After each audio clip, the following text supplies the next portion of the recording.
જે દેશ તરફથી આતંકવાદી હુમલો કરાવવામાં આવ્યો છે તે દેશને હવે પાઠ ભણાવવામાં આવશે, તે દેશને જવાબ આપવામાં આવશે ભારતીય સેના તરફથી, ભારત સરકાર તરફથી। અને ન માત્ર સંકલ્પ કરવો રહ્યો પરંતુ માંગ દેશભરમાંથી ઉઠી રહી છે કે તે તમામ યાત્રાળુઓને જે પીડા સહન કરવી પડી છે, તેમની ઉપર જે હુમલો થયો છે તેનો જવાબ હવે આપવો જ રહ્યો ભારતીય સેનાએ અને તેના માટે તેમને સાથ આપવો રહ્યો ભારત સરકારે। આજે ગૃહમંત્રી રાજનાથસિંહની અધ્યક્ષતામાં એક બેઠક મળી, તે બેઠકમાં રાષ્ટ્રીય સુરક્ષા સલાહકાર અજીત ડોભાલ ઉપસ્થિત રહ્યા। ત્યારબાદ રાષ્ટ્રીય સુરક્ષા સલાહકારે પ્રધાનમંત્રી નરેન્દ્ર મોદી સાથે મુલાકાત કરી, તેમની સાથે બેઠક કરી અને શું આવનારા દિવસોમાં જવાબ આપવામાં આવશે પાકિસ્તાનને?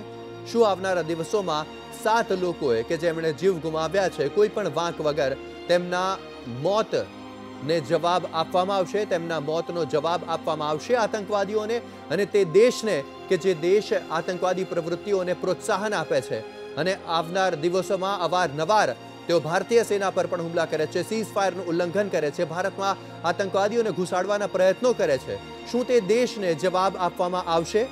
એ સૌથી મોટો સવાલ છે અને હાલમાં એટલું જ કરી શકીએ છીએ કે આ હુમલાને વખોડીએ અને જેટલા પણ યાત્રિકો છે જેમને ઈજા પહોંચી છે તેમને હિંમત આપીએ।